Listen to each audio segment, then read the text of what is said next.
Hi everyone, this is Jim. Welcome to this Blitz chess postmortem, a postmortem of my Blitz game number 293.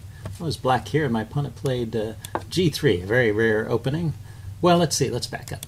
When I say very rare, I should qualify it. It's actually number 5 after all these other openings, which you've seen me play. E4, D4, Knight F3, C4. So it's the 5th most popular choice, although it's dropped down quite a bit in popularity. But an interesting opening nonetheless. This is called Benko's opening after pal Benko, who played it at the 1962 Candidates Tournament in Curacao. He played it, he had the white pieces 11 times, and he played it all 11 times. And he won games in rounds 1 and 3 against Bobby Fischer and Mikhail Tal. So pretty interesting debut for this opening at the top levels. You don't see it so much anymore. I think basically black can equalize with reasonable play. The d5 seems to be a good response here, and then after bishop g2, looks like e5 is the way to go. You see that's the second choice here in the database, but it has the best score for black. If you look at this, black wins quite a few of these games after e5. Anyway, I was playing a little more conservatively. It's a new opening to me. I hadn't seen this before that I recalled. So I just play here. Just trying to set up a pawn wall here and maybe make this bishop a little less useful. So he immediately counterattacks my center that I'm trying to set up, and I reinforce it with c6. And then he brings the queen out, and at this point we're out of the opening book. Looks like queen c2 is the main move here, or knight f3. Logical developing moves. This move has some logic to it too. It's immediately pinning this pawn, so if he takes, I have to take back with the e-pawn. Not that that's a big disaster, but anyway, I decided to play knight d7 here so that in order to break the pin. It's interesting that the engine approves of that choice, so I guess it's all right. He takes, and I take, and you see black has some kind of edge here. The engine prefers taking with the e-pawn, probably because it opens up this bishop. So yeah, it's probably a better way to play. Yeah, so I was just playing more conservatively, keeping my pawns in the center, and just looking for a solid position, which I get. Knight to c3 and bishop to e7. I was thinking about bishop to d3. It'd be a more active square, but he can always place his knight on b5 and chase it off of that square. So I settled on e7 here, and now he develops his knight to f3. I develop my other knight, and looks like just normal stuff here. d3, castles. So knight b6 here is maybe not the best move. The engine likes, pushing on with e5 or playing a6. So I'm not sure why. I thought this was good, kicking the queen, but I guess the queen has good squares to go to. d1, a5, c2 where he went to. So these are all reasonable squares, and now white's got the usual sort of opening advantage after all of that. But yeah, I guess my position is a little bit cramped because of this pawn structure. I now have a light squared bishop, which is going to have some trouble developing. And he immediately tries to make my knight uncomfortable here with the move a4. So maybe that's another problem. But I wanted to get my rook onto the c file opposite his knight, opposite his queen. So setting up the threat of a pin. And then he played bishop to d2. And I was wondering briefly if I could even get away with the move e5 here, because e5 would threaten d4, which would win a piece. So let's check it out. If I play e5 here, and he takes it, then I can play d4. So that works out to be about even. a5. Knight b to d5. Queen b3. So he's got ways to wiggle and squirm, huh? D takes c3. Okay, I'm hitting his bishop so he doesn't have time to take my queen. I mean, to take my piece with his queen. And then the knight drops back to c7. So that would win a piece, but I've given up a number of center pawns here. Well, I guess it's 2 pawns for a piece, but it looks like white's doing fine in that line. Yeah, I thought it was a bit risky. Also, after e5, the immediate a5 is strong. It looks like I don't have time to play this move because he's winning a pawn here. Okay, anyway, so I refrained from playing so riskily. I just played bishop to e8. So this is one of those subtle moves. I've been thinking about, of course, this tactic of pushing the pawn to d4, winning the knight, and and this move bishop to e8 prepares that.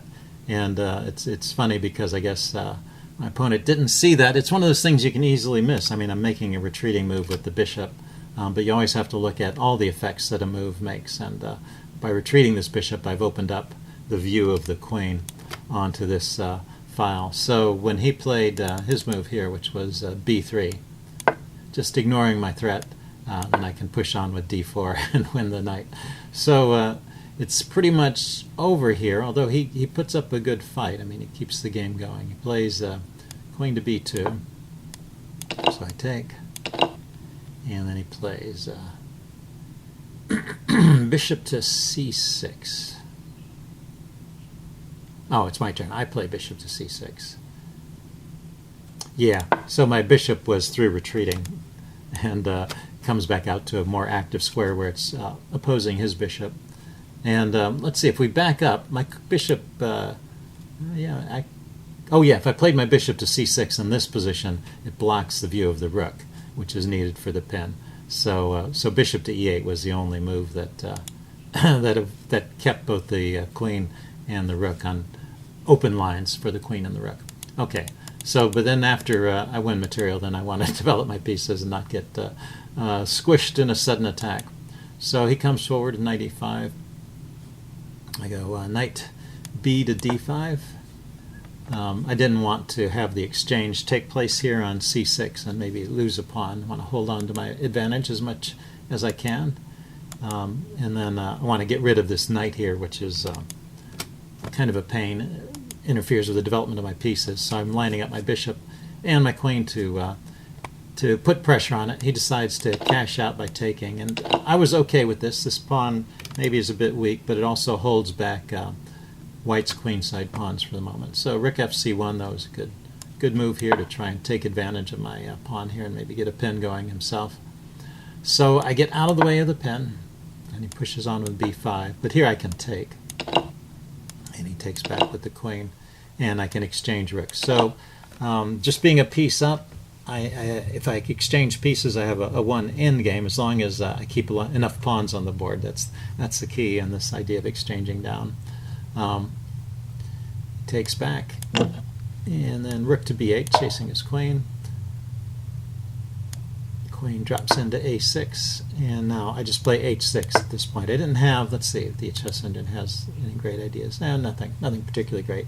And I didn't have any clever attacking ideas at this point, and it seemed like it would be a good idea just to provide a little safety for my king in case my rook gets distracted here and I can't defend the back rank. So he pushes on with e4, starting to kick my pieces around. I go knight to b4. And that allows this exchange. But again, the piece exchanges favor me as long as I retain enough material to win in the end with the pawns. I should be okay. And he exchanges more material out here.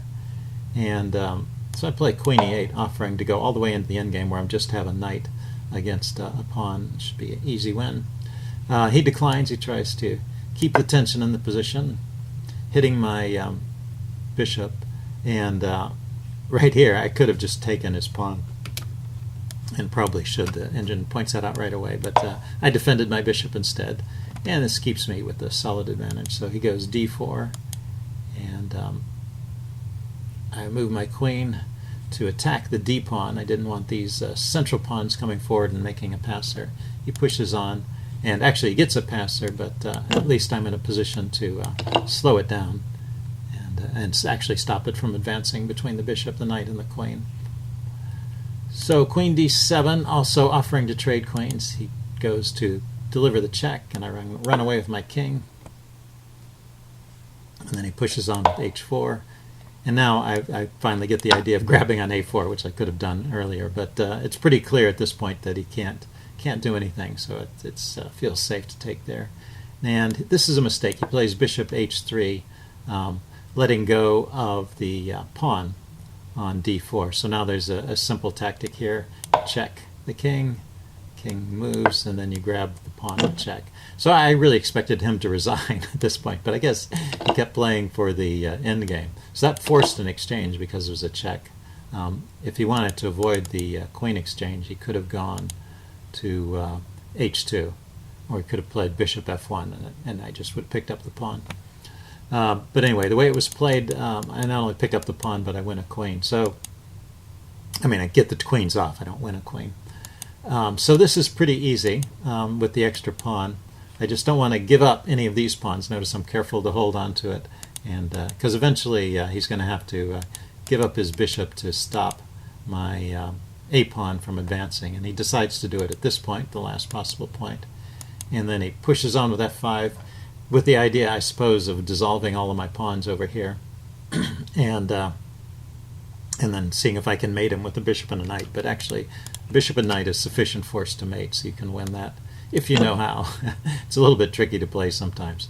But he realized here that I was not going to have to do that, because I'm going to end up with an extra pawn here if he takes back. And I just go here, and he's not in time to save his pawn, and now I have a clear pawn edge that I can just bring forward and use that to win with the queen.